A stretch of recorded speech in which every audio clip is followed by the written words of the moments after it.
കൂട്ടുകാരെ എല്ലാവർക്കും സ്വാഗതം എൻ്റെ യൂട്യൂബ് ചാനലിലേക്ക്. ഞാനിവിടെ ഒരു അടദോശ കേട്ടിട്ടുണ്ടാവും, മിക്കവർക്കും അറിയാം. അടദോശ കടലപ്പരിപ്പ് കുതിർത്ത് കഴുകി വെച്ചിട്ടുണ്ട്. പിന്നെ അരിയും ഉഴുന്നും കുതിർത്തതാണ്. ഒരു 5 മണിക്കൂറായിട്ട് വെള്ളത്തിലിരിക്കുകയാണ്. കഴുകി വൃത്തിയാക്കി വെച്ചിട്ടുണ്ട്. അപ്പോൾ ഇത് രണ്ടും ഇതിനോടൊപ്പം ചുവന്ന മുളക്, കായം ഇട്ടിട്ട് വേണം അരയ്ക്കാൻ.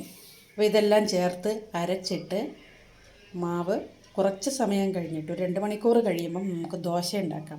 അടദോശ എന്നാണ് അതിൻ്റെ പേര്. കുറച്ച് കട്ടി ഉണ്ടാവും, മറ്റു ദോശ പോലെ നൈസായിട്ട് എടുക്കാൻ പറ്റില്ല. അപ്പം അതിനുള്ള മാവ് അരയ്ക്കാൻ ഒരുങ്ങുന്നു.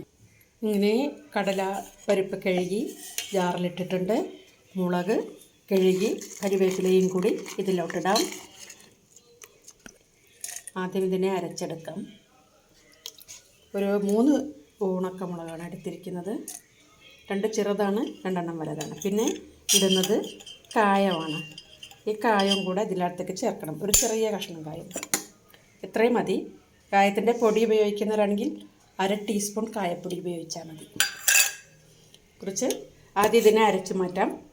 കുറച്ച് ഉപ്പും കൂടെ ഇടാം, പാകത്തിനുള്ള ഉപ്പിടാം.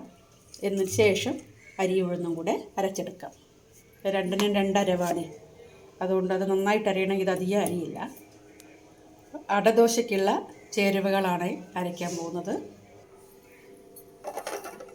അപ്പോൾ നമ്മുടെ കടലപ്പരിപ്പ് അരച്ചെടുത്തിട്ടുണ്ട്. കടലപ്പരിപ്പിൻ്റെ കൂടെ കരിവേപ്പില, ഉപ്പ്, ചുവന്ന മുളക്, ഇത്രയാണ് അരച്ചത്. കായവും കൂടെ ചേർത്തിട്ടുണ്ട്.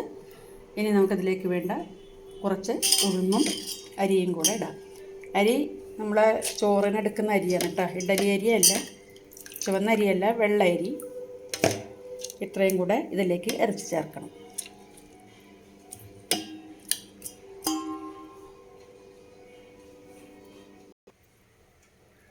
അരിയും ഉഴുന്നും അരച്ചത് കൂടെ ഇതിലേക്ക് ഒഴിച്ച് യോജിപ്പിക്കാം.